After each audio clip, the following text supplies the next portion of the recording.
Rain ಭಜನಾನುಕೂಲ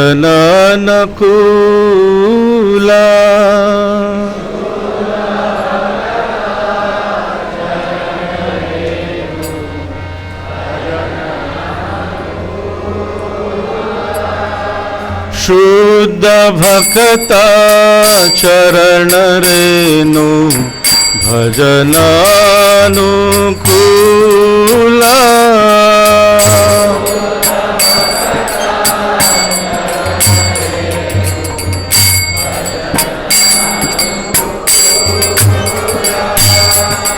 भक्त सेवा परम सिद्धि प्रेमलति करमूल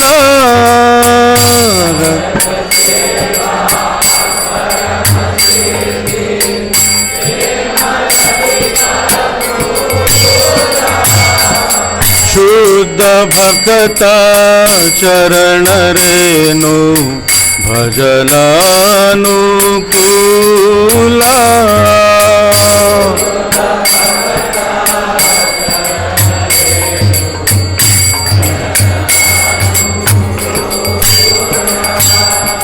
माधव तिथि भक्ति जननी जतन पालन करी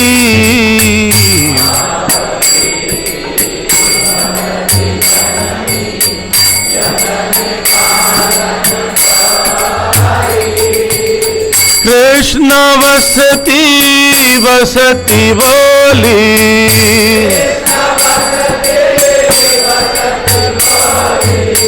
कृष्ण वसती वसती बोली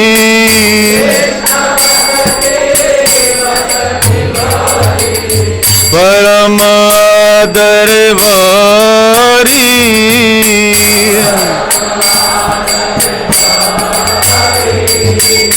शुद्ध भक्त चरण रेनु भजनानुकूल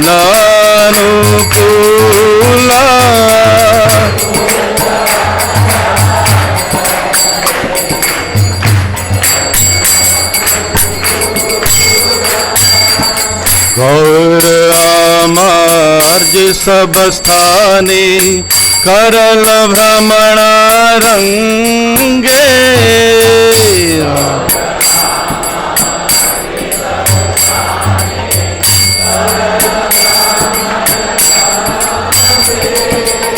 से सब स्थान हेरी बोआमी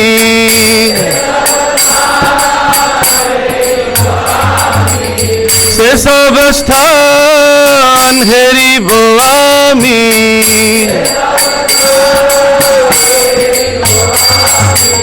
प्रणयी भक्त संगे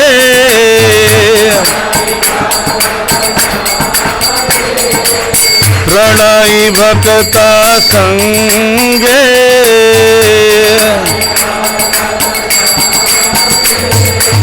शुद्ध भक्त चरण रेनु भजनानुकूल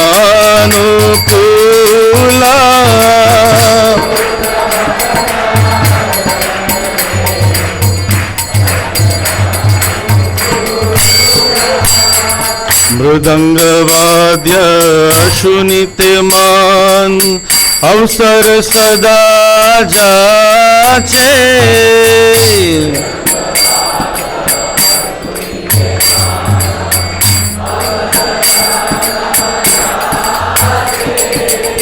गौर विहित कीर्तन सुनी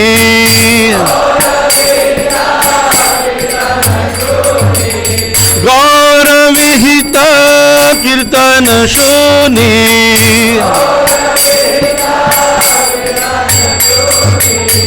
आनंद हृदय नाचे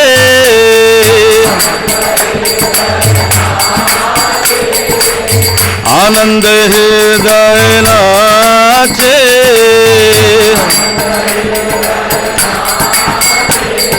शुद्ध भक्त चरण रेनु भजनानुकूल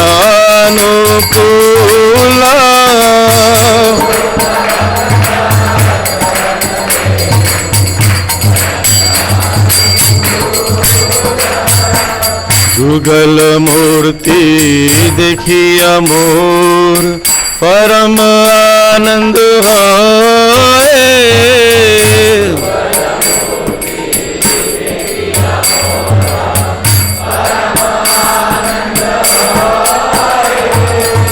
प्रसाद सेवा करिते हो,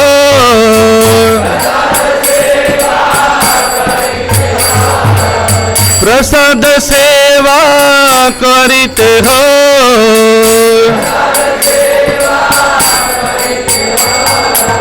सकल प्रपंच जाए।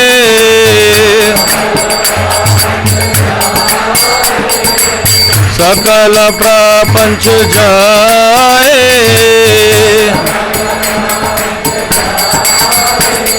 शुद्ध भक्ता चरण रेणु भजनानुकूला।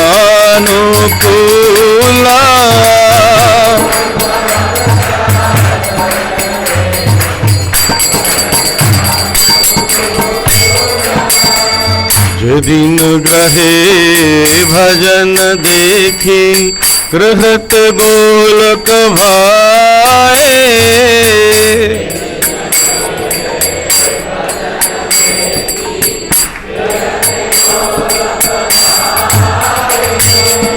चरण सीधो देखिया गंगा,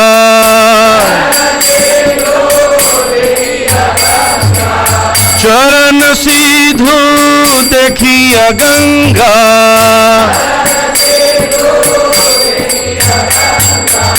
सुख न सीमा पाए,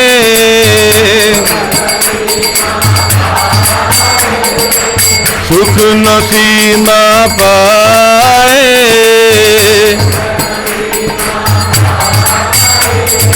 शुद्ध भक्ता चरण रेणु भजनानुकूला।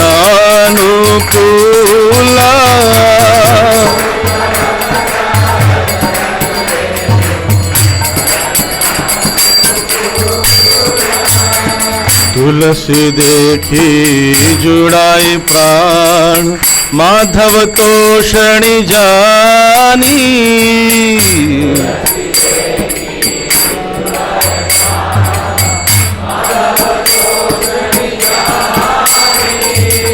गौर प्रिया शाक सेवने, गौर प्रिया शाक सेवने। जीवन सार्थक मानी,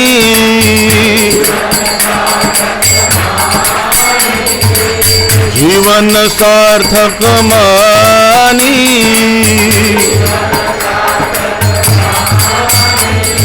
शुद्ध भक्ता चरण रेणु भजनानुकूला।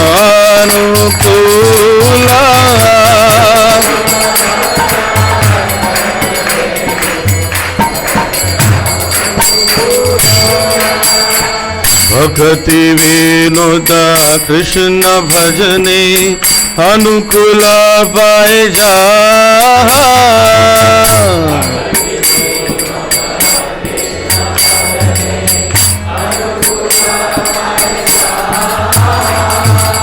प्रति दिवस परम सुखे,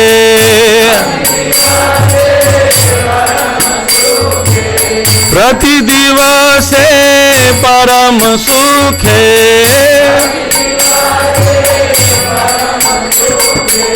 स्वीकार करे ताहा,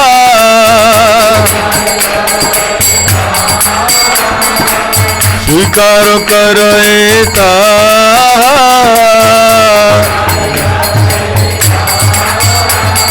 शुद्ध भक्ता चरण रेणु भजनानुकूला।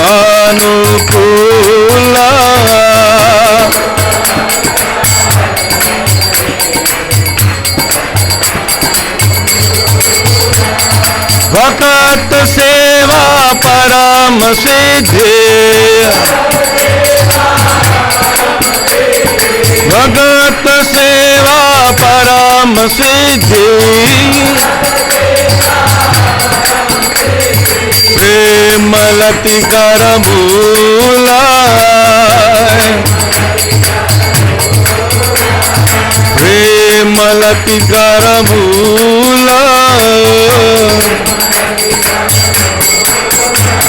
शुद्ध भक्ता चरण रेणु भजनानुकूला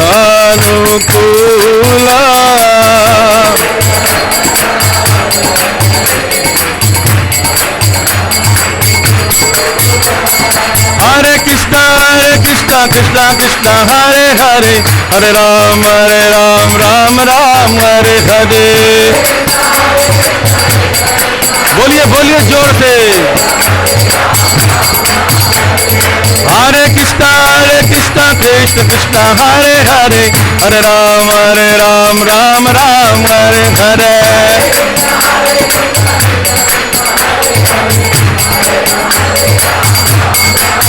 हरे कृष्णा कृष्ण कृष्ण हरे हरे हरे राम राम राम हरे हरे।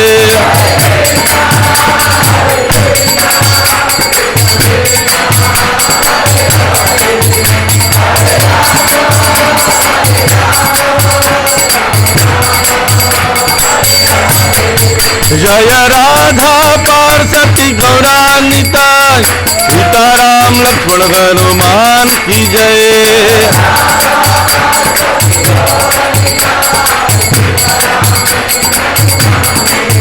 जय लक्ष्मी नरसिंह जय प्रहलाद महाराज लक्ष्मी नरसिंह जय प्रहलाद महाराज।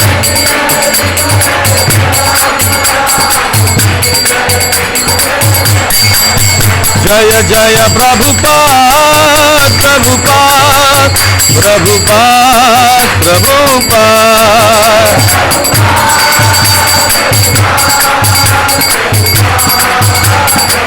नित गौर हरि बोल हरि बोल हरि बोल गौर हरि बोल।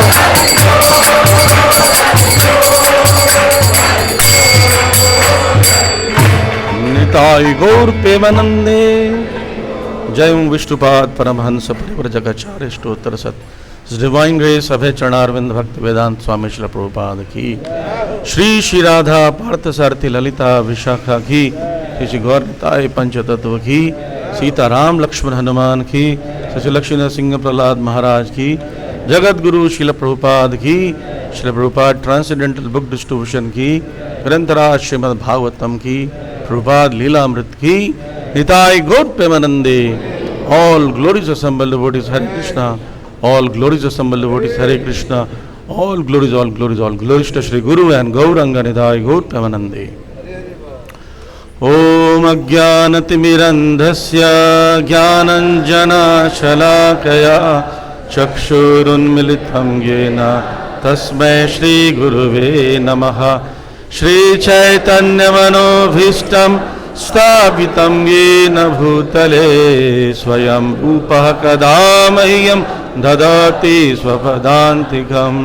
वाञ्छाकल्पतरुभयस्य कृपा सिन्धुभ्य एव च पतितानां पावनेभ्यो वैष्णवेभ्यो नमो नमः। जय श्री कृष्ण चैतन्य प्रभु नित्यानंद श्री अद्वैत गदाधर श्रीवासादि गौर भक्त वृंद। हरे कृष्णा कृष्णा कृष्णा हरे हरे हरे राम राम राम हरे हरे। नमो विष्णुपादाय कृष्णपृष्ठाय भूतले श्रीमते भक्तिवेदांत स्वामिनिति नामिने। नमस्ते सरस्वती देवे गौरवाणी प्रचारिणे निर्विशेष शून्यवादी पाश्चात देशतारिणे। हरे कृष्णा। तो आप सब लोग का स्वागत है रविवार की इस कक्षा में। प्रभुपाद लीलामृत से पढ़ा जाता है एकादशी के दिन, और पिछले एकादशी में जो पढ़ा गया था उसका कुछ भाग मैं इसे जोड़कर मैं बताऊंगा और पढ़ेंगे आगे।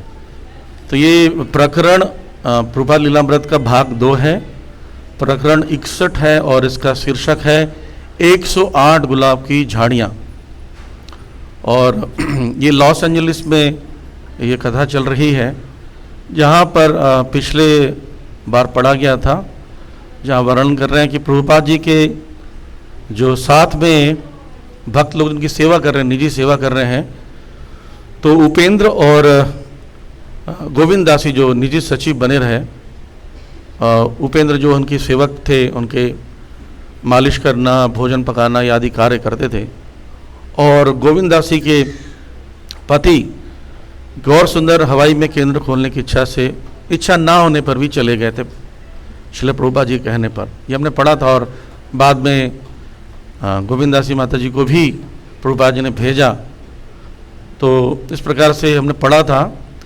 तो एक प्रसंग है जो अभी आने वाले जो मैं पढ़ूंगा उससे संबंधित है, उसमें भी यही है कि उपेंद्र को जो भी प्रभुपाद जी भी आगे ऑस्ट्रेलिया भेजेंगे, तो उससे संबंधित ये है कि पहले जो उपेंद्र प्रभु थे वो नशीली दवाइयाँ पहले खाते थे प्रभुपाद जी से मिलने के पूर्व, तो उनको जेल में जाने के लिए सम्मन आया था, नोटिस आया था, तो वो बहुत दुखी थे। तब प्रभुपाद जी उस समय कहा कि तुम जा रहे हो, कोई दिक्कत वाली बात नहीं, तुम माला करते रहना, जप करते रहना। तो उन्होंने कहा कि प्रभुपाद जी मैं आपके साथ एक माला करना चाहता हूँ।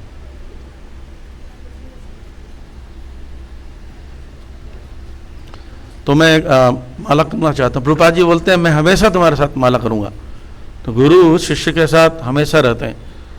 एक स्थान पर प्रभुपाद जी कह रहे हैं कि हमें बैठकर जब माला करते हैं, जप करते हैं, तो ये सोचकर जप करना चाहिए क्योंकि मेरे बगल में ही गुरुदेव बैठे हुए हैं, जप कर रहे हैं साथ में, तो इससे आपकी माला बहुत अच्छी होती है। तो बोले डरो मत। प्रभुपाद ने उसे ढंढास बंधाया, भाई कृष्ण की कृपा है, वे तुम्हें पवित्र लड़का समझकर कुछ दिन बाद छोड़ देंगे। ऐसा प्रभुपाद जी ने उसको ढंढास बंधाया, क्योंकि कोई व्यक्ति भक्ति में आ जाए और उसको पुराने कर्मों के कारण जेल जाना पड़े तो उसको कैसा लगेगा। तो इसलिए बोले जाओ और कीर्तन करो, सुखी रहो। जेल गए, फिर कुछ समय के बाद जल्दी छूट गए। वो 3 महीने की सज़ा थी, वो 2 महीना घटाकर 1 महीने में ही छोड़ दिया गया। प्रभुपाद जी के पास आए। तो यहाँ से अब मुझे पढ़ने को मिला है तो मैं पढ़ रहा हूँ, फिर बाद में उसकी चर्चा करेंगे। इस प्रकार प्रभुपाद ने उपेंद्र से ऑस्ट्रेलिया जाकर प्रचार करने के लिए कहा। न्यूयॉर्क के भक्त ने प्रभुपाद को ऑस्ट्रेलिया में केंद्र खोलने के बारे में लिखा था। पहले तो उपेंद्र इसके विरुद्ध था, किंतु प्रभुपाद ने जब हंसकर कहा हाँ मेरे विचार से तुम्हें जाना चाहिए, उपेंद्र ने विरोध जताया, किंतु मैं तो आपका भोजन पकाऊंगा। प्रभुपाद ने उत्तर दिया, ओ भोजन तो कोई भी पका सकता है, तुम सियाटल में श्रेष्ठतर सेवा कर रहे थे। उपेंद्र ने पूछा कहीं आप मजाक तो नहीं कर रहे हैं? नहीं, प्रभुपाद मजाक नहीं कर रहे थे। और उपेंद्र ऑस्ट्रेलिया के लिए रवाना हो गया। इस तरह प्रभुपाद ने धीरे धीरे लॉस एंजलिस में अपना निजी स्टाफ कम कर दिया, किंतु वे लॉस एंजलिस मंदिर का उपयोग कृष्ण भावनामृत के नवीन महत्वपूर्ण पक्षों को समाविष्ट करने के लिए करते रहे। ऐसा एक उदाहरण था डाउनटाउन कीर्तन मंडली, और दूसरा था मंदिर में पूरे पैमाने पर अर्चा पूजन। तो प्रभुपाद जी ने जो उपेंद्र प्रभु को भेजा ऑस्ट्रेलिया, तो वो जाना नहीं चाहते थे। तो इससे एक शिक्षा मिल रही है कि प्रभुपाद जी प्रचार को बढ़ाने के लिए अपना निजी कार्य जो है, निजी सेवा है या उनकी आवश्यकताओं को वो खुद ही मैनेज करना चाह रहे हैं, पर अपने आसपास के जितने लोग सेवक हैं उनको भेज रहे हैं प्रचार के लिए, कि प्रचार ज़्यादा महत्वपूर्ण है। प्रभुपाद जी को पूरा स्थान में भेजना था। और एक चीज़ और देखने को मिलता है प्रभुपाद जी का गुण, कि कैसे एक पितृवत, एक प्रेम पूर्वक उपेंद्र प्रभु को समझा रहे हैं कि कृष्ण तुम पर कृपा करेंगे, चिंता मत करो। तो ये एक ऐसे नहीं कि पूर्व समय के किसी अवगुणों को देखकर उसके साथ व्यवहार करना, ये देखना चाहिए कि कृष्ण एक शरणम, वो कृष्ण की शरण में आ गया है, कृष्ण की भक्ति कर रहा है, तो पूर्व कर्मों को नहीं देखना चाहिए, वो क्या था, क्या करता था, नहीं देखना चाहिए। प्रभुपाद जी ने नहीं देखा।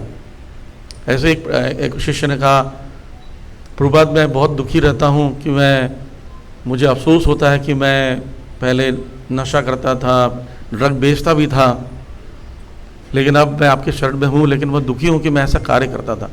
प्रभुपाद जी कहा कोई बात नहीं, ड्रग तो मैं भी बेचता था। प्रभुपाद जी बोलते आप ड्रग बेचते थे? बोले हाँ, मेरा प्रयाग फार्मेसी था, तो दवाई को भी ड्रग कहते हैं। बोलते मैं भी बेचता था। तो थोड़ा अच्छा लगा उसको कि उस वक्त को। बोले लेकिन प्रभुपाद मैं तो जेल भी गया था। तो उसने सोचा प्रभुपाद जी क्या उत्तर देंगे, तो उन्होंने कहा कृष्ण तो जेल में प्रकट हुए थे, तो हमारे कृष्ण भी प्रकट हुए जेल में थे, इसमें कोई बुरी बात नहीं है। तो ऐसे करके प्रभुपाद जी ढंढास बंधाते थे, क्योंकि कभी कभी भक्त को अपने पुराने कर्मों को याद आता है तो बुरा लगता है, तो उसमें सहारे की जरूरत होती है। और जब प्रभुपाद जी ऑस्ट्रेलिया भेज रहे हैं उपेंद्र प्रभु को प्रचार के लिए, तो उन्होंने कहा मेरे विचार से तुम्हें जाना चाहिए। तो कभी कभी ऐसा होता है कि सेवा के लिए जब कहीं भेजा जाता है भक्तों को, तो हम अपना इच्छा से सेवा करना चाहते हैं, गुरु की या मंदिर में भगवान की सेवा करना चाहते हैं, तो ये सही मूड नहीं है। सेवा के हो सकता आप में कुछ गुण अच्छे हों और कुछ गुण थोड़े कम हों, और उसी थोड़े कम वाले गुणों से ही आपको सेवा के लिए कहीं भेजा जा रहा है। आपको लगता है मैं किसी चीज़ में एक्सपर्ट हूँ। एक बार एक श्रील प्रभुपाद जी के शिष्य बार बार बोल रहे थे प्रभुपाद मैं भी आपके साथ रसिया चलूँगा प्रचार के लिए। प्रभुपाद जी बोले नहीं, तुम यहीं रहो, मंदिर में सेवा करो। उन्होंने कहा प्रभुपाद मैं जाना चाहता हूँ। रोज़ 3-4 दिन जब भी मिलते हैं यही कहते हैं। प्रभुपाद जी ने कहा कि तुम्हारे अंदर एक विशेष गुण है जो किसी के पास नहीं है, तुम बहुत अच्छी पेंटिंग बनाते हो। तो बोले प्रभुपाद प्रचार इससे कैसे होगा, मैं तो प्रचार करना चाहता हूँ। प्रभुपाद जी ने कहा कि तुम जो पेंटिंग बनाते हो, 1 घंटा कोई प्रवचन देगा कृष्ण की लीलाओं पर, कृष्ण की बाल लीलाओं पर, और तुम एक पेंटिंग बना दोगे, हर व्यक्ति उसको 5 मिनट में देखकर ही पूरी लीलाओं का स्मरण कर सकता है। तो देखिए प्रभुपाद जी को पता है किसके अंदर क्या गुण है, और उसके अनुसार जहाँ आवश्यकता वहाँ लगाते हैं। जहाँ आवश्यकता है वहाँ पर सेवा में लगाया जाए, और हम जब सेवा को करते हैं तो गुरु और कृष्ण प्रसन्न होते हैं।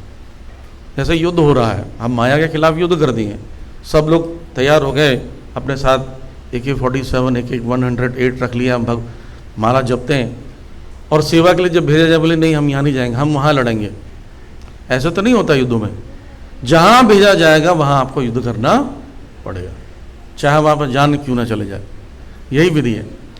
और तमाल कृष्ण गोसाई महाराज का एक ग्रंथ है TK जी डायरी, उसमें पढ़ रहा था प्रभुपाद जी तमाल कृष्ण गोसाई महाराज को कहीं भेजने के लिए प्लान कर रहे हैं, बेसिकली मुंबई के लिए।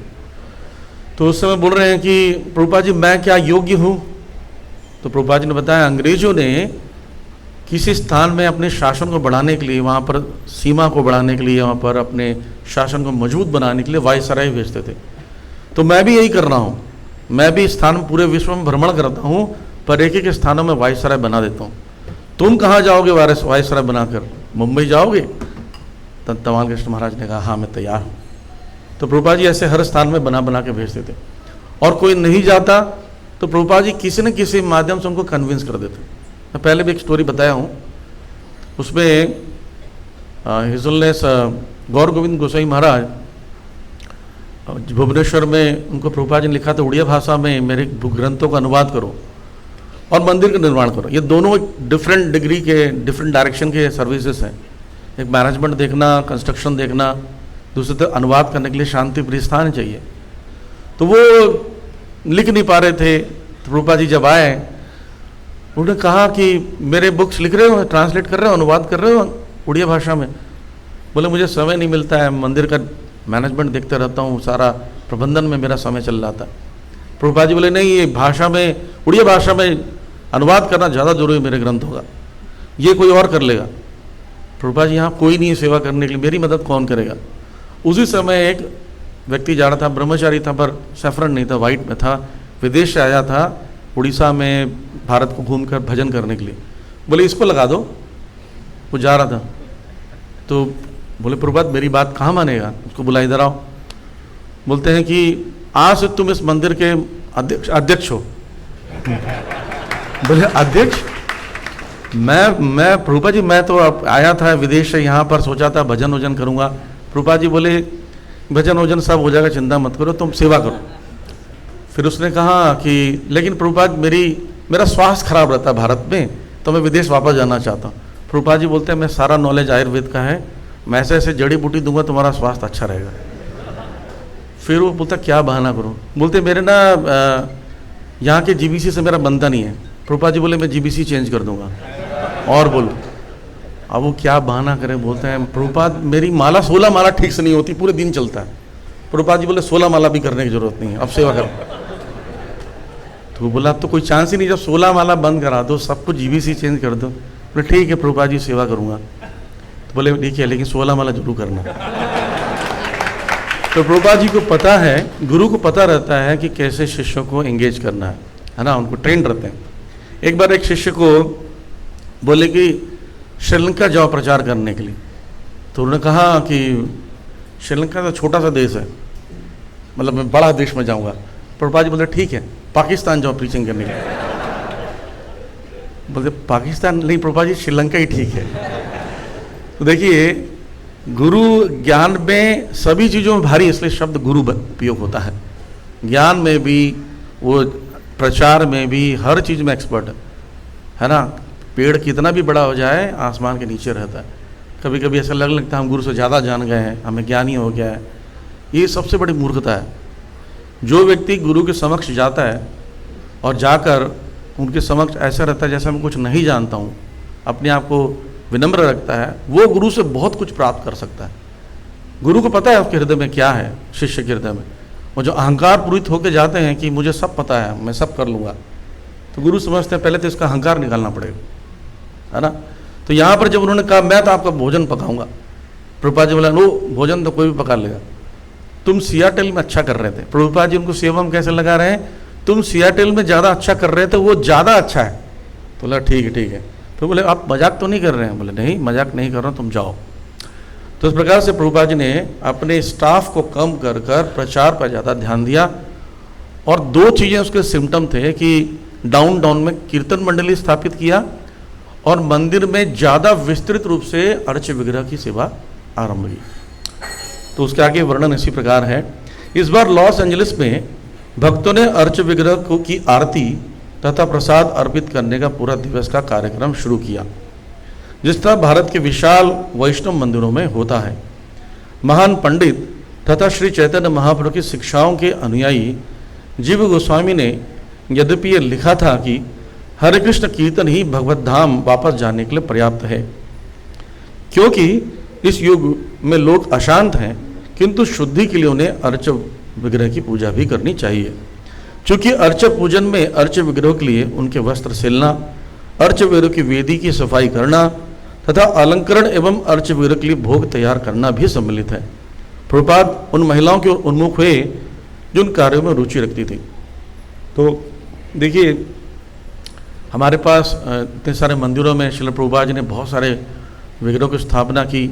प्रभुपाद जी के ज़्यादा तक प्रभुपाद जी ने 140 मंदिरों का निर्माण किया और विग्रहों की स्थापना की। और कई लोगों को बहुत जल्दी ब्राह्मण दीक्षा, संन्यास दीक्षा दिया, ताकि ये जिम्मेदारियां लेकर ये इस प्रचार को, सेवाओं को बढ़ाएं। तो कई स्थानों में कभी उस समय ऐसा होता था कि कोई पूरी तरह एक्सपर्ट नहीं है सेवाओं में, फिर भी उसको सेवाओं के लिए डाल देते। तो प्रभुपाद जी के अंदर शक्ति थी ऐसी। प्रभुपाद जी जैसे कहते हैं किसी व्यक्ति की भक्ति आरंभ करने के लिए उसके पास भक्तिमय सुकृति होना चाहिए, भक्ति जन सुकृति होना चाहिए। यानी वो भक्ति जन सुकृति आती है किसी भक्त के द्वारा, वो तो खुद से भक्ति कर नहीं सकता पहली बार में, क्योंकि सुकृति है नहीं।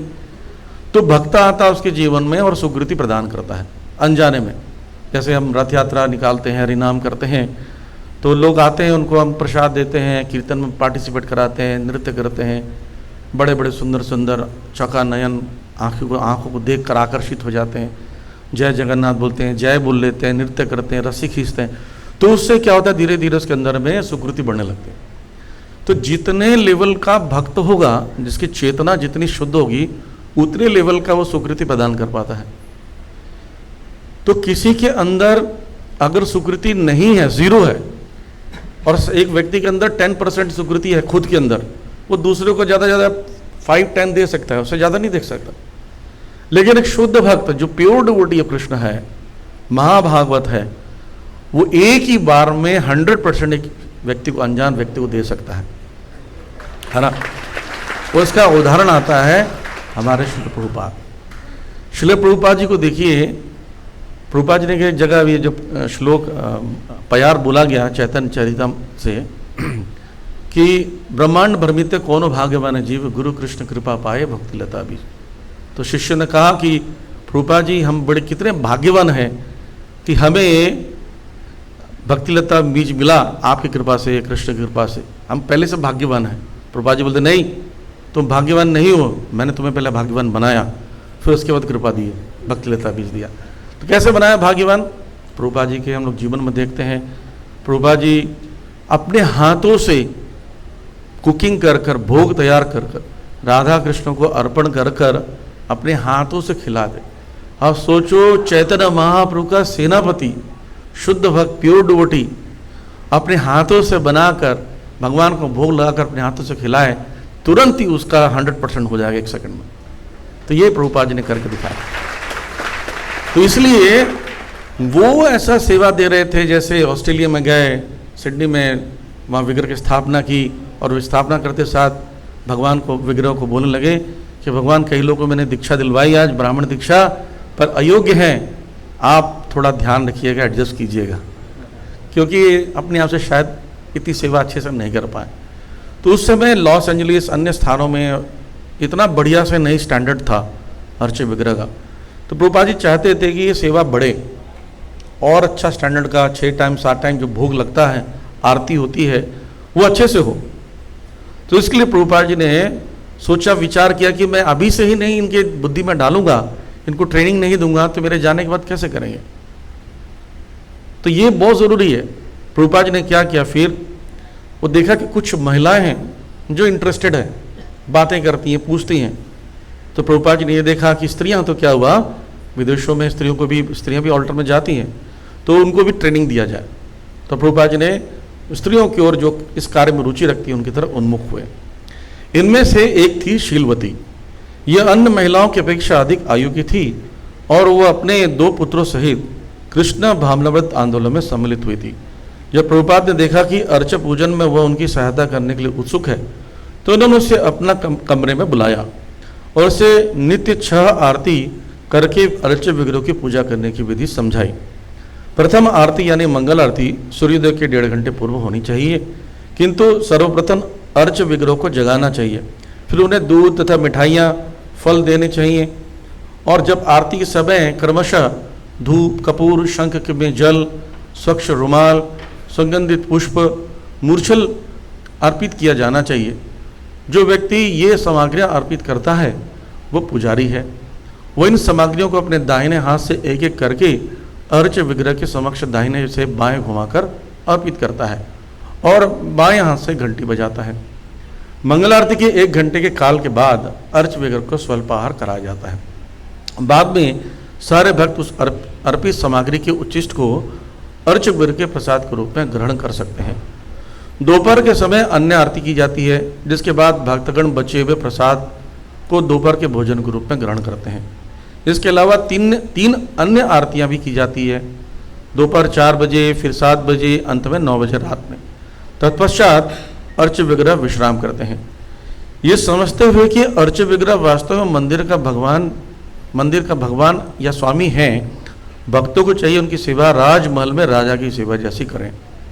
ऐसा करने से भक्तों में कृष्ण भावनामृत बढ़ेगा, किंतु उसे उत्साहपूर्वक करना होगा। प्रभुपाद ने आगाह किया कि यदि उत्साह घटेगा तो ये मूर्ति पूजा नीरस बनकर रह जाएगी। शिष्य को कभी ऐसा नहीं होने देना है।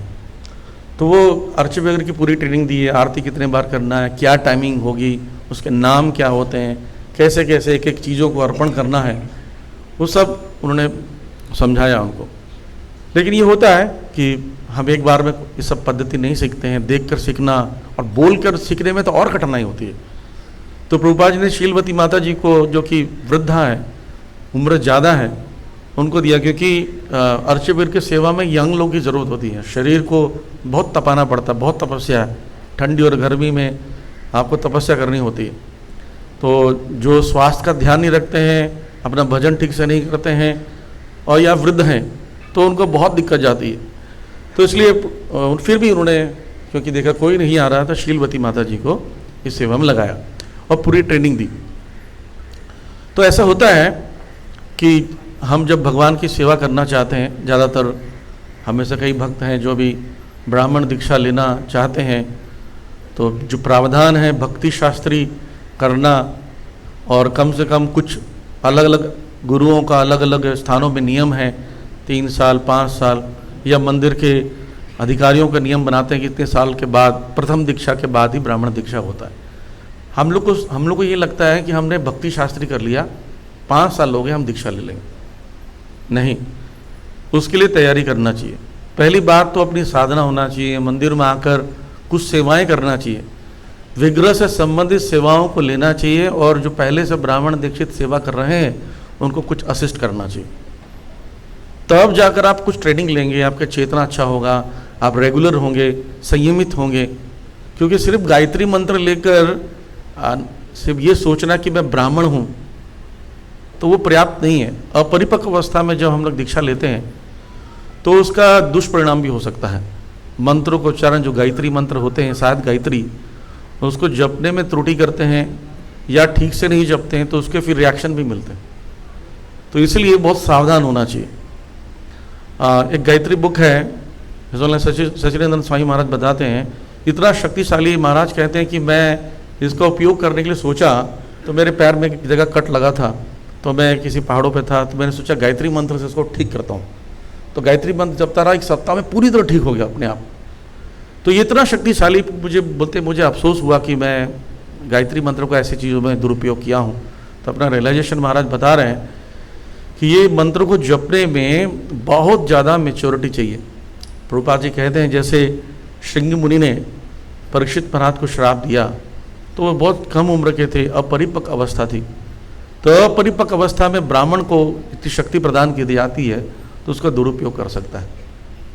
तो प्रभुपाद जी के समय में तो आवश्यकता थी, ऐसा सिचुएशन था कि कोई नहीं है सेवा करने वाले, मतलब स्क्रैच से स्टार्ट करना है।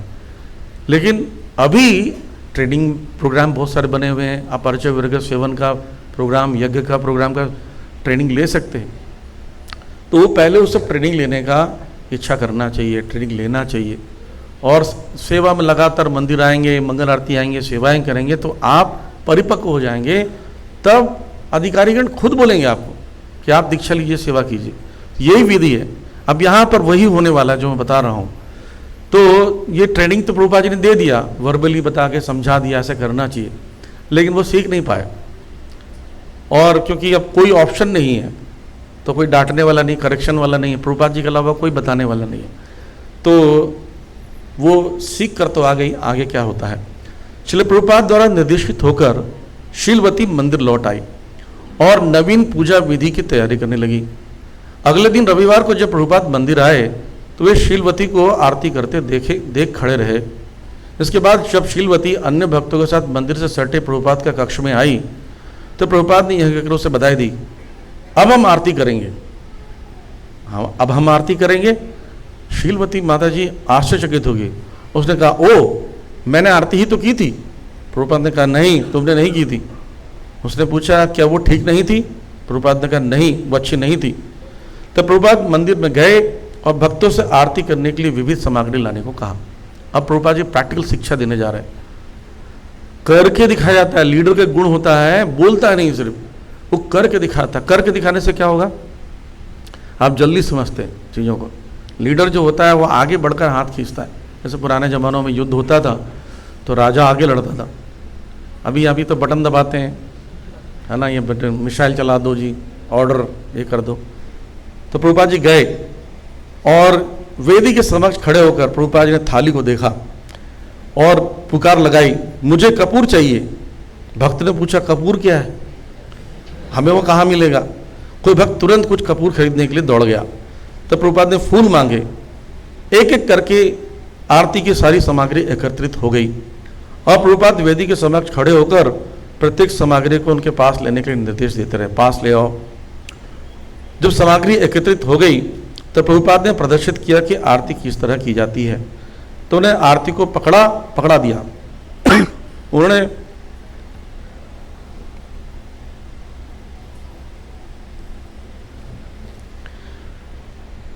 उन सारी सामग्री एकत्रित हो गई तो प्रभुपाद ने प्रदर्शित किया कि आरती किस तरह की जाती है।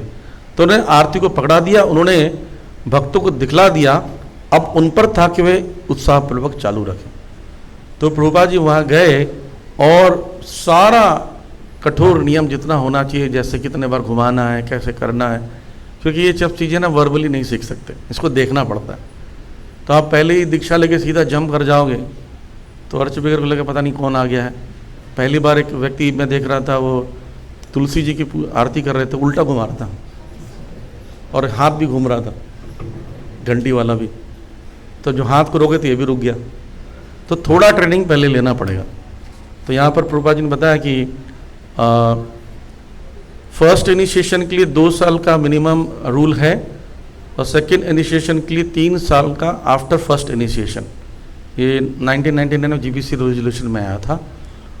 और श्रील प्रभुपाद जी का प्रणाम मंत्र 6 महीना जपना चाहिए, फिर 6 महीने गुरु का प्रणाम मंत्र जपना चाहिए, कंपलसरी होता है। अभी कुछ हाल में ही कुछ दीक्षाओं में ऐसा देखा गया, मैंने भी कई लोगों का इंटरव्यू लिया था, तो प्रणाम मंत्र उनको कोई 1 दिन पहले जब करके आया था, कोई 10 दिन पहले, कोई 1 महीना पहले। तो प्रणाम मंत्र का मतलब गुरु का शेल्टर लिया आपने और प्रणाम मंत्र को आप जप रहे हैं, तभी तो उनसे संबंध बनेगा गुरु से। तो प्रभुपाद जी का पहले 6 महीना प्रणाम मंत्र अनिवार्य होता है, फिर आईडीसी कोर्स होते हैं जो, या मंदिर का कुछ नियम और भी कोर्सेस होते हैं वो करना अनिवार्य होता है, जैसे अधिकारीगण निर्णय लेते हैं वो करना है। 6 महीना गुरु का प्रणाम मंत्र भी होना चाहिए कम से कम। फिर व्यवधान है 1 साल 2 साल का, फिर 3 साल का व्यवधान है। फिर कभी कभी गुरु भी कहते नहीं मैं 5 साल के बाद देना चाहता हूँ, कोई कोई गुरु 12 साल बाद भी देते हैं, ऐसे भी नियम होता है, वो अन्य नियम है। तो यहाँ हम देख रहे हैं कि प्रभुपाद जी कैसे शिक्षा दे रहे हैं, पर्सनली एक एक व्यक्ति को शिक्षा दे रहे हैं और ट्रेन कर कर अलग अलग स्थानों में भेज रहे हैं। तो एक बार ऐसी घटना हुई जब भक्त ज़्यादा अच्छे से भक्ति करते करते सुधर जाते हैं तो पुराने जो अवगुण है वो हम भी भूल लाते हैं, हम भी भूल लाते हमारे कोई अवगुण थे और आसपास के लोग भी भूल लाते हैं। तो ये जो शिक्षाओं में देख रहे हैं उपेंद्र प्रभु की और शीलवती माता जी की, इसमें देख रहे हैं जो भी एक्सपर्ट नहीं है बाद में एक्सपर्टीज आ जाता है तो वो अच्छी सेवा करने लगते हैं। एक बार ऐसी भक्त था, वो कुछ ऐसा किसी के मर्डर केस में फंसा हुआ था किसी के साथ में, और वो पुलिस से भागते भागते मंदिर आ गया और मंदिर में आकर बोलता है कि मैं भी यहाँ का मंदिर का फुल टाइम ब्रह्मचारी बनना चाहता हूँ। तो लोग उस जमाने में ऐसे नहीं होता, उस जमाने में तुरंत ही ब्रह्मचारी बना देते थे, कोई पीबीटी ट्रेनिंग नहीं होता था। क्या हुआ, जैसे हिजुल तमाल कृष्ण गोसाई महाराज जब प्रचार करते थे, एक बस होती थी और नीचे प्रीचिंग होता था, बस में भेजते थे, बस के अंदर एक टब था, ऊपर नल लगा रहता था, हेड शेव होता था, सैफरन बनाते थे, इधर से उधर जाता था। ये दिन फास्ट सर्विस थी पहले। तो ऐसे वो आया तो बोले भाई ब्रह्मचारी वैसे कोई नहीं बन रहा है, आओ जी। उनको आए, हेड शेव किए, सैफरन बना दिए। पुलिस पीछा करते हुए बोले यहाँ तो सारे ब्रह्मचारी हैं, तो चले गई। अब वो व्यक्ति वहीं रह गया, धीरे धीरे भक्तों के साथ रहकर सेवा करते सीखता रहा, अच्छा लगने लगा। तो उसको 12 साल हो गए, लगभग 10-12 साल हो गए सेवा करते करते। तो एक दिन पुलिस कहीं से पता कर ली, 12 साल बाद आई और उसको पकड़ के ले गई कि मर्डर केस में था उसका नाम। तो जज के पास ले गए। जज ने पूछा कि तुम 12 साल क्या किए? बोले मैं इस्कॉन के मंदिर में था, सुबह 4 बजे 3 बजे उठता था, भगवान जी को भोग लगाता था, नहाता धोता था, सेवा करता था, पानी भी नहीं पी सकता था उस समय। तो ऐसे करके सेवा करते करते 10 बजे जाके पानी पीता था, फिर थोड़ा प्रसाद ग्रहण करता था, फिर मेरी सेवा 6 घंटे लग जाती थी, फिर 4-4 5 घंटे हरि नाम करते थे। ऐसे करके मेरा दिन रूटीन था और रात को 11-11 बजे तक भगवान जी की तैयारी करके मैं सोता था। तो 12 साल तुमने ऐसे किया? बोले और तुम्हारे अंदर व्यवहार में तो बड़ा सुधार है, तुम एक अच्छे व्यक्ति भी बन चुके हो। बोले मेरे ख्याल से तुम तो 12 साल की सजा काट चुके हो ऑलरेडी। तो देखिए बाहर वाले को क्या लगता है पता है कि मंदिर में रहना, ये भक्ति करना तपस्या है, समस्या है, कष्ट है। आप बताइए आप में से कितने लोगों को गोवर्धन की परिक्रमा कष्ट लगता है, हाथ खड़ा कीजिए, किसी को नहीं। कितने लोग को अच्छा लगता है? सबको अच्छा लगता है। कीर्तन में डांस करना कितने को अच्छा लगता है? प्रवचन सुनना कितने अच्छा लोगों को लगता है? दर्शन करना कितने लोगों को अच्छा लगता है? कुछ भी आप करेंगे केवल आनंद कंद है। श्रील प्रभुपाद जी, किसी ने पूछा आप लोग इस्कॉन में एंटरटेनमेंट के लिए क्या करते हो? प्रभुपाद जी बोलते हैं हमारा पूरा मोमेंट एंटरटेनमेंट से बना हुआ है, केवल आनंद का। गुलाब जामुन को इधर से खाइए, इधर से खाइए, कहीं से भी खाइए, मीठा लगेगा, आनंद ही आनंद है। ये है ही ऐसा है ना। इसलिए कोई व्यक्ति, आप सोचो किसी को बोलोगे जाओ बेटा दूध ले आना, स्कूटी से जाऊंगा, लेकिन परिक्रमा 21 किलोमीटर के छोटे छोटे बच्चे कर रहे हैं खेलते कूदते हुए। ये क्या है? ये प्रभुपाद जी की बहुत बड़ी देन हम सबको। उन्होंने ये आंदोलन कैसे बना दिया, वर्तमान कृष्ण गोस्वामी महाराज से डिस्कस कर रहे थे, तो एक मायावादियों का स्थान था देहरादून में। प्रभुपाद जी वहाँ गए और पोस्टर लगे थे बहुत सारे। तो किसी ने बोला प्रभुपाद जी मायावादी बहुत देखो प्रचार कर रहे हैं, पोस्टर लगा दिए बहुत सारा, बोलते बहुत तपस्या भी करते हैं। तो उसी समय एक भक्त ने प्रसाद लेके आया प्रभुपाद जी के पास। प्रभुपाद जी से प्रसाद का बर्फी उठाए, मुंह में डाले, बोले हम लोग बर्फी खाते खाते गोलोक धाम चल जाएंगे, ये लोग तपस्या करते रहेंगे। तो ये प्रभुपाद जी का सिस्टम था, सरलता से इतनी कठिन चीज़ को, इतने जो समझ में नहीं आने वाला, अपनाने में कठिन दिखता है, उसको प्रभुपाद जी ने कितनी सरलता से प्रस्तुत किया। आप पूरे विश्व के किसी भी मंदिर में जाइए इस्कॉन के अलावा, वहाँ पर जाएंगे, विग्रह मिलेंगे, सेवा बढ़िया स्टैंडर्ड का विग्रह की सेवा हो रही होगी, ना वहाँ पुस्तकें मिलेंगी आपको पढ़ने के लिए उससे संबंधित, ना भक्त आपको कोई प्रचार करेगा। यहाँ पर गेट नंबर 1 से घुसते साथ ही कोई पकड़ लेता है, हरे कृष्णा हमारा DVS का प्रोग्राम हो रहा, पाएंगे? बोले मंदिर चले जाओ दर्शन के लिए पहले। तो वहाँ से लेकर यहाँ तक कोई ना कोई मिलता प्रचार के लिए, वो भगवान के पास आता है, पुण्यात्मा है। लेकिन पुण्यात्मा अगर भक्त से नहीं मिलता तो सिर्फ पुण्यात्मा रह जाता है, लेकिन भक्त से मिलता है तो भक्त बन जाता है। ये लाभ है। तो प्रभुपाद जी ने ये सब सेवाओं में लगाया। जैसे एक उदाहरण मिलता है, एक स्थान पर प्रभुपाद जी भी जानते थे किससे कैसे बात करना है और उसकी वैल्यू क्या है। एक बार प्रभुपाद जी से डेस्क बना हुआ है, वहाँ पर कुछ लिख रहे हैं, प्रभुपाद जी अक्सर लिखा करते थे। तो आपने एक पिक्चर देखा होगा हिजोलेस भक्ति सिद्धांत सरस्वती ठाकुर का, हिज डिवाइन ग्रेस भक्ति सिद्धांत सरस्वती ठाकुर का पिक्चर देखा होगा। एक शॉल ओढ़े हुए ऐसे देख रहे हैं, देखा आपने फोटो? तो वो भी प्रभुपाद जी से शॉल ओढ़े हुए थे और ऐसे कुछ लिख रहे थे। तो ऐसे उन्होंने जब यमुना माता जी आई तो उन्होंने ऐसे देखा उनको, यमुना माता जी को, तो तुरंत यमुना माता जी ने कहा कि प्रभुपाद आप अपने गुरु के समान दिख रहे हैं, भक्ति सिद्धांत सरस्वती ठाकुर के समान। तो प्रभुपाद जी पेन रख के कहते हैं कि हर चमकता हुआ चीज़ सोना नहीं होता है, मैं तो बस एक मिट्टी का टुकड़ा हूँ जो श्रील भक्ति सिद्धांत सरस्वती ठाकुर के चरणों का एक छोटा सा कण हूँ बस। तो प्रभुपाद जी एक चीज़ बता रहे हैं कि हम कितना भी बड़े हो जाएं, कितनी भी स्थिति हो जाए, हमें आप गुरु के समक्ष हमेशा विनम्र रहना चाहिए। ठीक है, थोड़ा सा आगे चलते हैं। जब प्रभुपाद ने वैष्णव तिथि पत्र के पर्वों के दिनों पर उत्सवों तथा आध्यात्मिक विधियों का सर्वप्रथम दाखिल किया तो लॉस एंजलिस के भक्त खुश हुए। वे रविवार के अनेक समारोह का आयोजन कोई विशिष्ट प्रसंग के संबंध में करते। दही मतने का समारोह कृष्ण की गोप बाल के रूप में कई लीलाओं का महिमा गान के रूप में मनाया जाता। गोवर्धन पूजा का उत्सव कृष्ण के द्वारा गोवर्धन पर्वत धारण करने की लीला के संबंध में मनाया जाता। इसके अतिरिक्त भगवान राम तथा भगवान नरसिम्हा आदि के प्राकट्य के लिए भी उत्सव मनाए जाते। ये प्रभुपाद के लिए कोई नए विचार न थे, किंतु अब सर्वप्रथम बार उनके पास इसे अंजाम देने के लिए सुविधा तथा उत्साही शिष्यगण थे।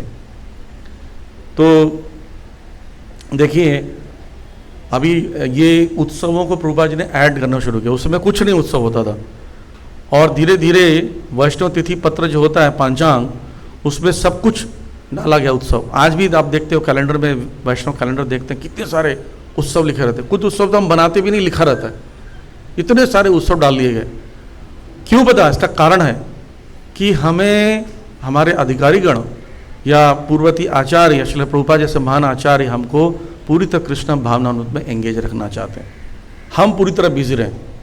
मैराथन से मैराथन तक लेकर आप देखोगे कोई महीना खाली नहीं रहा, है ना, कोई महीना खाली नहीं रहा। आप देखिए मैराथन जब होता है लगभग 2-2.5 महीने का हो जाता है मैराथन, तो लगभग जनवरी तक हो जाता है। फिर जनवरी के बाद मायापुर चलो, मायापुर जो गौरंगा गौरंगा गौरंगा करने लगते हैं, फिर मायापुर चल जाते हैं।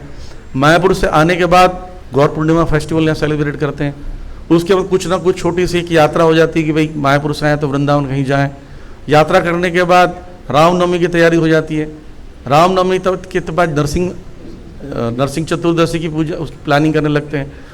थोड़ा सा बीच में समय कम मिला था कि लोग सांस लेने ही वाले थे, तो वहाँ पर लगा दिया गया श्रीमद् भागवतम मैराथन। खाली मत रहिए, उठाइए ग्रंथ को और चली जाइए। इस बार एक ग्रंथ नहीं, पूरे कार्टन लेके चलना है ना। तो अभी थोड़ा थोड़ा ढीले हैं भक्त लोग, इतना बताने के बाद भी, पर ज़्यादा ग्रंथ उतने हो नहीं रहे श्रीमद् भागवतम जितना होना चाहिए। कुछ कुछ लोग कर रहे हैं। तो हमें देखिए, अगर हम लोग ग्रंथों के वितरण में नहीं लगेंगे तो हमारा ही लॉस है, हमारा ही पतन होगा। ये हमारे लिए सेवा है। प्रभुपाद जी ने कहा ग्रंथों को पढ़ना, ग्रंथों को वितरण, इससे हम भक्त बनेंगे, हम टिकेंगे। जो व्यक्ति पढ़ेगा वो तो बनेगा। जैसे श्रीमद् भागवतम के विषय में बताता हूँ, एक सच की घटना है। 2 घटना बताता हूँ। एक घटना है जिसमें एक भक्त ग्रंथों को बांट रहा था गुड़गांव में। श्रीमद् भागवतम का सेट को, पहला कैंटो को रखा जाता है और सामने में रखकर दिखाते हैं, ले लो। और वो व्यक्ति सोचता है किताब लेनी है तो रोकता है, फिर पूरा कार्टन दे देते हैं उसको। तो वो उसके पास गए, तो भागवतम का जब सेट पहला दिखाया, भागवतम का फर्स्ट कैंटो, तो बोले ये क्या है? बोले ग्रंथराज श्रीमद् भागवतम है। बोले क्या होगा इससे? बोले सारी समस्याओं का समाधान इसमें है। भक्त लोग ऐसे बोलते हैं, उसका आंसर भी नहीं पता होगा, बोल लेते, देखा जाएगा। और वो सच भी होता है, बाद में सच भी हो जाता है। सारी समस्या? बोले हाँ सारी समस्या। तो उसने कहा कि मैं शराब पीता हूँ, छूट जाएगा? बोले हाँ छूट जाएगा, भक्त को देना ही है ना। बोले ले जाए, छूटे ना छूटे, ले जाओ बोले। तो उसने बोला ठीक है, कितने का है? तो उस समय सस्ता था, 5,000 का था, तो दे दिया गया। वो ले गया। वो भी बड़ा टेढ़ा आदमी, श्रीमद् भागवतम का ऐसे रखता, यहाँ शराब का गिलास ऐसे गुड़ पीता, भागवतम पढ़ता, गुड़ पीता। और ऐसे ना 2 साल के, 2021 में ये ग्रंथ लिया और 2 साल तक वो पढ़ता रहा, मतलब लगभग नहीं 2000 कोविड आया था तब लिया था। 2 साल पढ़ा उसने, 2022 तक। और 3rd कैंटो तक पहुंचते तक उसकी शराब छूट गई पूरी तरह। और बाद में वो व्यक्ति अप्रोच किया और डिवोटी से मिला और उसको बताया कि मेरी आपने सच बोला था, भागवतम छुड़ा देती है। और फिर वो 2023 में दीक्षा भी ली हमारे गुरु महाराज से, और गुरु महाराज को उसने शेयर भी किया कि मैं भागवतम मेरा सब कुछ छुड़ा दिया, सारे संसार का कष्ट हटा दिया। तो आसान नहीं है, श्रीमद् भागवतम बहुत शक्तिशाली है। एक व्यक्ति को ऐसी मिला, पुणे की घटना है, उसमें कहा कि ग्रंथ ले लो श्रीमद् भागवतम और सब काम हो जाएगा, सब तुम्हारे जीवन में। बोलता है हमें तो नींद नहीं आती है। बोले भागवतम तो बहुत नींद आती है, ये ले लो भागवतम, तुम्हें नींद ही नींद आएगी तो बहुत बढ़िया है। बोले पक्का? बोले हाँ। भागवतम ले गया। अब वो भागवतम पढ़े तो घर में नींद ना आए उसको, क्योंकि नींद तो यहीं आती है। तो भागवतम वो लेकर आया। वो बोलता है कि प्रभु जी आपने ग्रंथ दिया था, मैं पढ़ रहा हूँ, मुझे नींद नहीं आती है। तो उन्होंने एक कोट बताया, प्रभुपाद जी ने कहा था कि प्रभुपाद ये हम सब ग्रंथ दे देते हैं, बांट देते हैं, लेकिन को समझ नहीं आया, समझ नहीं आया तो क्या करेंगे? प्रभुपाद ने कहा इसलिए हमने मंदिर का निर्माण किया है। वो समझ नहीं आएगा तो यहाँ आएंगे, सुबह के भागवतम क्लास में बैठेंगे, शाम की गीता की क्लास में बैठेंगे, तो इससे क्या होगा, जल्दी से भक्त बन जाएंगे। तो वो व्यक्ति आया, तो उसको बोले भागवतम कक्षा में बैठ जाओ, भागवतम यहाँ सुनो, और वो जो भागवतम का जो पाठ है वो इसको पढ़ो साथ साथ में। तो वो कोने में बैठ गया ऐसी जैसे दरवाजे के पास, और उसको एक आसन दे दिया, आसन में बैठा और टीका, भागवतम सुनते सुनते उसको नींद आ गया। ये तो चमत्कार काम होता ही है, सुनते सुनते उसको नींद आ गया। तो जो डिवोटी तो क्या किया, 2-3 कुशन और लगा दी कि अच्छे से सो जाए। 4 घंटा सोया हो टेम्पल हॉल में, और उठ कर खड़ा होकर बोलता है यहाँ पर कुछ ना कुछ गैस वैस आपने लगाया है निद्रा का, जिससे मुझे नींद आया। बोले नहीं, ये भागवतम का कमाल है। हालांकि वो बाद में बहुत अच्छे भक्त बने और वो उन्होंने एक ही सेवा ली है, पुणे के भक्त हैं, उनका एक ही काम है ग्रंथराज श्रीमद् भागवतम को बांटना। तो ये हमें एक सेवा है, ये गौड़िया वैष्णव संप्रदाय में ही इतने सारे पर्व मिलते हैं, जिम्मेदारी मिलती है। तो अगर हम लोग इसमें एंगेज नहीं हैं और जो भी पर्व आते हैं उसको अच्छे से नहीं बनाते हैं, ये वहाँ भक्ति रसामृत सिंधु में कहा गया है कि विशेष पर्वों में भाग नहीं लेना, रथ यात्रा जैसे में भाग नहीं लेना, जन्माष्टमी रामनवमी में भाग नहीं लेना, ये अपराध है, सेवा अपराध है, भाग नहीं लेना अपराध है। वैसे ही श्रीमद् भागवतम ये स्वयं भगवान है, कोई अंतर नहीं है इसमें, इनको नहीं बांटना भी एक प्रकार से अपराध है। तो अगर आप प्रयास तो कर सकते हैं, हम कुछ ना कुछ एफर्ट लगा सकते हैं, अगर हम एफर्ट लगाएंगे और देखो अपने आप रिजल्ट आना शुरू हो जाएगा। तो इसलिए कोशिश कीजिए कि हर व्यक्ति को, मैंने प्रभु जी हमेशा इंस्पायर करते हैं हर सेंटर्स में जाकर, मंदिर में मोहन प्रभु जी, कि हम ज़्यादा से ज़्यादा ग्रंथों को बांटें। लेकिन अभी कई लोग इसमें इतना ज़्यादा उत्साहित नहीं हैं। तो पहले भी प्रभु जी ने कहा था कि 5-5 भागवतम सेंट तो बांटना चाहिए। आप में से कितने लोग हैं ऐसा सोचते हैं कभी हमारा 26 सितंबर तक है ना, 26 सितंबर तक ये मैराथन चलेगा श्रीमद् भागवतम का। आप में से कितने लोग को लगता है कि हम कम से कम प्रयास कर सकते हैं 5 भागवतम सेट को बांटने में? हाथ खड़ा कीजिए। कई लोग प्रयास भी नहीं करना चाहते हैं। कर्मण्येवाधिकारस्ते मा फलेषु कदाचन, एक ही चीज़ हमारे पास है वो भी नहीं करना चाहते। फल तो पता नहीं लेकिन प्रयास तो करेंगे। राइट, हाथ खड़ा कीजिए। हाँ, तो ये सिर्फ कई लोग 2 हाथ खड़ा किए, मतलब 10 करेंगे। तो आप प्रयास कीजिए और मैं इसको पूरा करता हूँ, जरूर आप पूरा प्रयास कीजिए। गारंटी है जो भी प्रयास करेगा श्रील प्रभुपाद जी कृपा से, श्री राधा पार्थ सारथी ललिता विशाखा के कृपा से, उसका टारगेट 100% पूरा होगा। तो फरवरी में श्रील भक्ति सिद्धांत सरस्वती महाराज के प्राकट्य दिन के अवसर पर प्रभुपाद मंदिर आए। उन्होंने आलू गोभी खीर हलवा तथा पूरी पकाए। जब भक्तगण दरवाजे में जमा होकर देखने लगे तो प्रभुपाद ने शांत और स्थिर रहकर एकाग्रता पूर्वक पकाया। हर एक कार्य के बाद स्टोव तथा सिंक की सफाई करते गए। तो ये उत्सव में एक उत्सव है जो मैं बता रहा हूँ, श्रील भक्ति सिद्धांत सरस्वती ठाकुर का तिरोभाव आविर्भाव दिवसों पर बहुत अच्छे से मनाना चाहिए, क्योंकि प्रभुपाद जी के श्रील गुरुदेव हैं तो उनको बहुत खुशी होती है।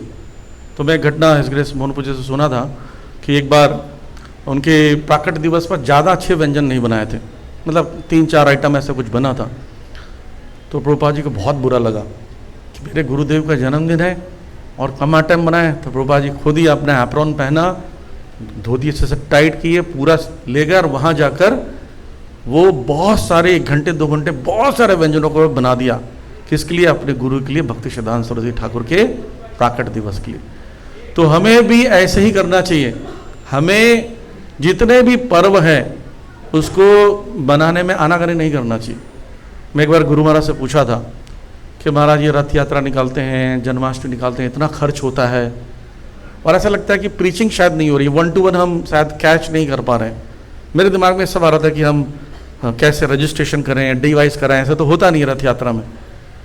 तो गुरु महाराज को कैसे समझे? महाराज ने कहा 2 बातें हैं। आप इसके साथ में प्रचार कर सकते हैं, लोगों को रजिस्टर कर सकते हैं, अपनी सुविधा के अनुसार ग्रंथों को बांट सकते हैं, इस दौरान बांटते भी हैं। लेकिन ये प्रमोशन का प्रोग्राम है, क्योंकि इतना बड़ा मंदिर कृष्ण का मंदिर है और इतने लोग जुड़े हुए हैं।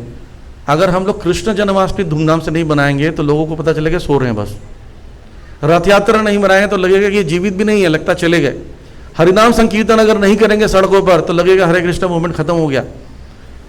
इसलिए इन उत्सवों को बहुत अच्छे से धूमधाम से बनाया जाता है। बहुत खर्च की जरूरत होती है, खर्च किया जाता है।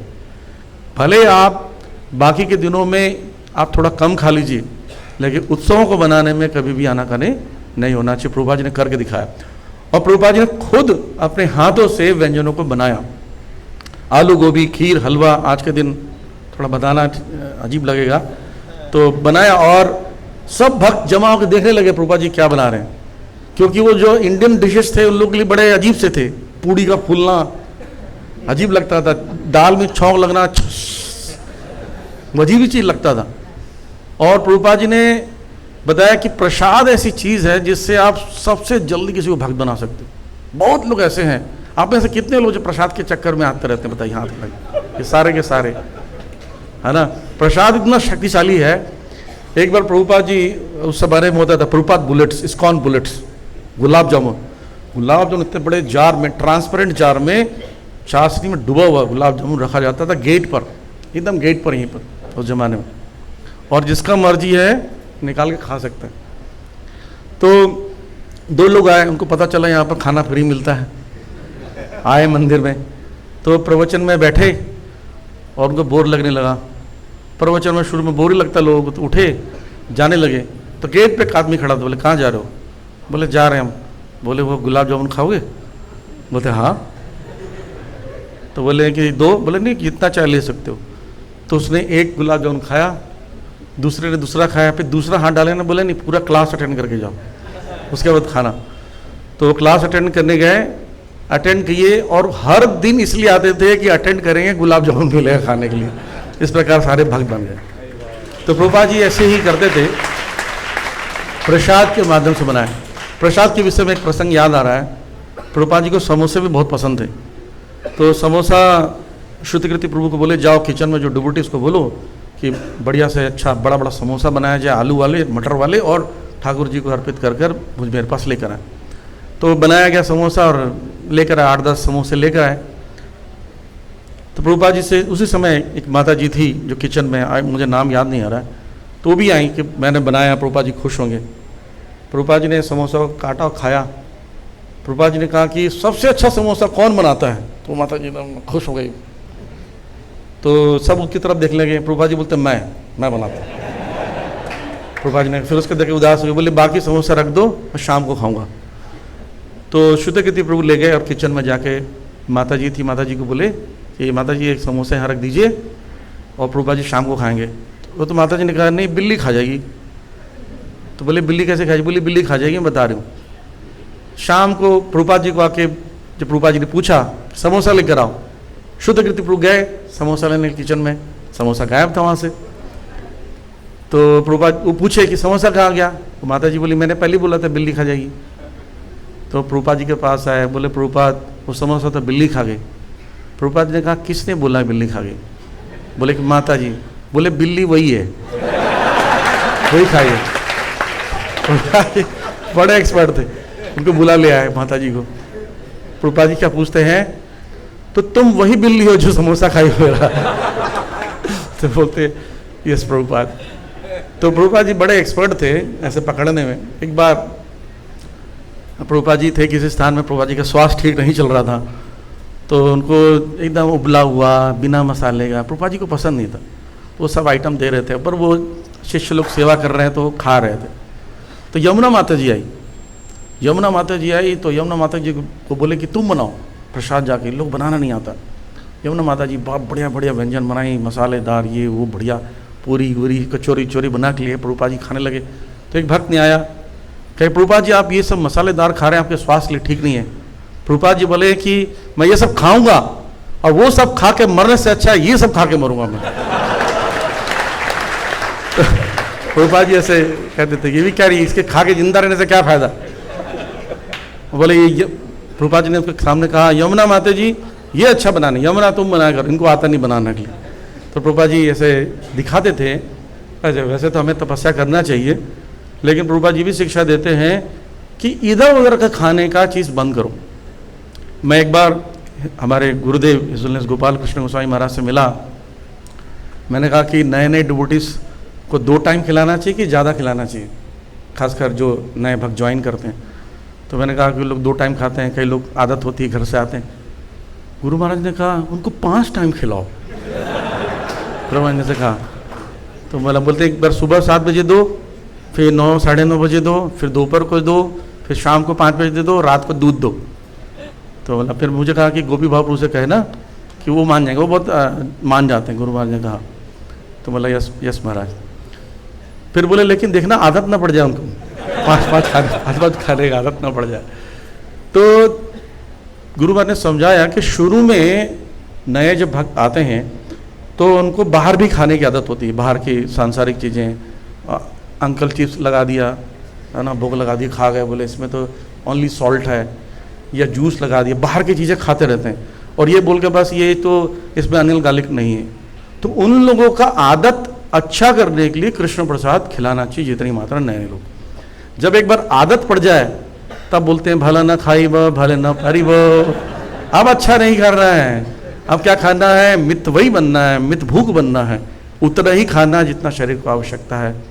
हाँ, जीवा वेगम उधर पस्ते वेगम, तो शुरू में खिलाना चाहिए। तो ये हमारा मोमेंट क्या है कि ऐसे तो लोग नहीं आएंगे। जैसे शिकागो पुलिस जो थी, वो प्रभुपाद जी का आके बोलते हैं, उनके जनरल जो रहते हैं, हम इतना ट्रेनिंग दे रहे हैं, इतना मार रहे हैं, पीट रहे हैं, इतना शिक्षा दे रहे हैं, पर कोई भी कैदी सुधरता नहीं है। प्रभुपाद जी बोलते हैं आप ऊपर से कितना भी कुछ कर लीजिए वो सुधरेंगे नहीं। उनके लिए दो चीज़ करो, कीर्तन और प्रसाद करो, कीर्तन और प्रसाद से सुधर जाएंगे, क्योंकि ये दोनों चेतना को शुद्ध करता है। इसकी एक घटना और बताता हूँ। हमारे बेस में एक लड़का आता था और ठीक 9 बजे एक प्रोग्राम खत्म होता है, जैसे ही बोलोगे श्रीमद् भगवद गीता की जय, वो आ जाएगा, हरे कृष्णा लाइए प्रसाद कहाँ है, एकदम बेशरम, हाँ एकदम से, मतलब उसको कोई नहीं है, तो खिलाएंगे कहाँ जाएंगे, इस्कॉन वाले तो खिलाते ही हैं धौंस जमा के। और भक्त लोग बड़े कुड़ते रहते थे, क्या प्रभु जी वो आप उसको कुछ बोलते नहीं हो, मतलब नहीं, उसको नहीं पता 64 भक्ति के अंगों में एक भक्त अंग का पालन कर रहा है प्रसाद ग्रहण करना, कृष्ण प्रसाद, उसको पता नहीं है। और उसकी रगों में जब प्रसाद दौड़ेगा तब देखना क्या होगा।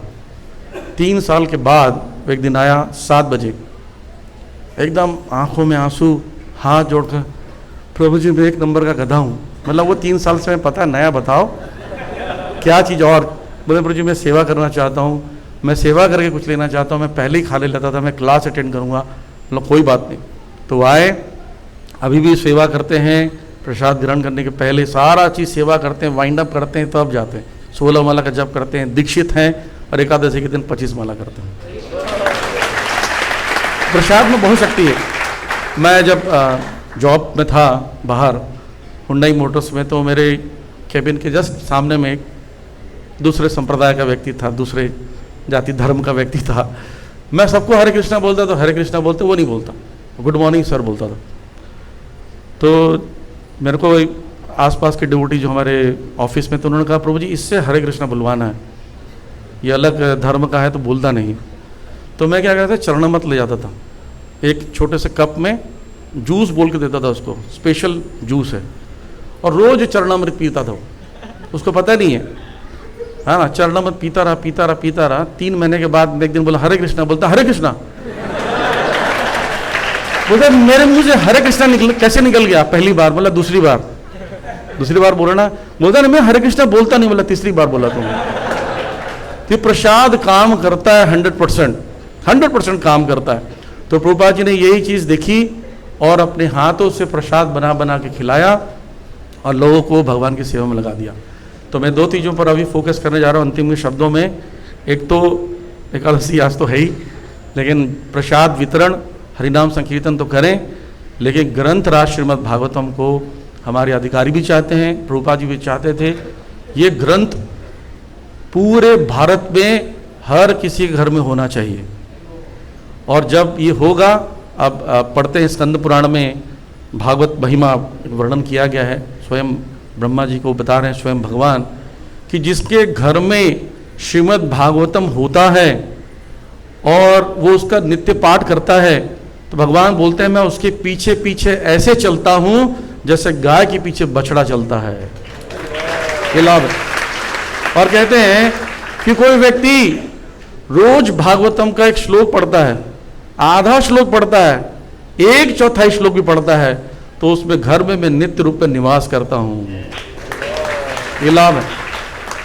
अगर अपने घर में प्रिंटेड रख देते हैं, नहीं पढ़ रहे, मान लीजिए प्रिंट भागवतम रखा हुआ आपके सेट लेके रख लिया, उसकी पूजा करते हैं। पूजा करने से बताते हैं कई तीर्थों के, कई नदियों के जल में स्नान का, कई अश्वमेघ यज्ञ का जो पुण्य है, और जितने भी देवताओं की पूजा करने का जो पुण्य है, देवता लोग आपके घर में आके बसने लगेंगे, वो सारा पुण्य प्राप्त हो जाएगा सिर्फ पूजा करने श्रीमद् भागवतम का। तो आप पढ़ेंगे, पढ़ना तो चाहिए, नहीं पढ़े तो ले तो लीजिए, लेके जाइए घर में पूजा कीजिए, और अपने जो भी जितने भी आपके परिवार में जो सदस्य हैं उनको सब मिलकर बैठाइए, श्रीमद् भागवतम की पाठ कराइए, पढ़िए, उनको सुनाइए, वो भी सुनेंगे, भक्त बनेंगे। मेरे जीजा जी रहते हैं मुंबई में, तो उनको श्रीमद् भागवतम जब हिज होनेस राधा गोविंद महाराज से मिला तो उन्होंने एक नियम बना लिया, अपने ही शॉप में सबको बैठा कर पढ़ाते हैं। वो नियम बना लिया, उसमें कई दूसरे धर्म के सब लोग रहते हैं, बोले नौकरी करना है तो बैठ कर पढ़ना पड़ेगा। तो जो लंच टाइम होता है 1 घंटा पढ़ाते हैं, उसमें से करीब 17-18 लोग हैं, 17-18 लोग सब श्रीमद् भागवतम पढ़ने लगे। उसमें से एक व्यक्ति था जो कि पहले गुंडा था, और उसके ना यहाँ पर एक तलवार का निशान है, ठीक है, और वो भक्त बन गया। अभी वो उनके गांव से आया हुआ था, और मतलब वो इतना खतरनाक था, जब किसी घर में लड़ने जाना होता ना तो उनकी पूरी टीम बाइक में बैठती, बाइक के पीछे तलवार लेते और तलवार जमीन में घसीटते हुए जाते, और जिसके घर के सामने डराना है उसी घर के सामने चक्कर लगाते, गड़गड़ गड़गड़ गड़गड़ गड़, वो घर से निकलता नहीं, इतने खतरनाक लोग थे, हाथ पैर काट देते ऐसे। अब वो भक्त बन गए श्रीमद् भागवतम कृपा से, ठीक है। निशान तो अभी भी है, तिलक लगाते हैं, उनका नाम था टुन्ना। अब सुनले राधा गोविंद महाराज से दीक्षा होकर इनका नाम पड़ गया तरुण कृष्ण प्रभु, ठीक है। तो उनके गांव में श्रीमद् भागवत कथा रखा गया तरुण कृष्ण प्रभु का। तो लोग उनके जो साथ के जो असिस्टेंट होते हैं ना, असिस्टेंट गुंडे लोग जो भी भक्त बन गए हैं, तो घर घर बुलाने गए, भाई आइए क्या तरुण कृष्ण प्रभु जी का प्रवचन है, आइएगा, ये सब बुलाने गए। तो इतना भीड़ किसी के प्रोग्राम में नहीं जितना भीड़ उसके प्रोग्राम में नहीं हुआ।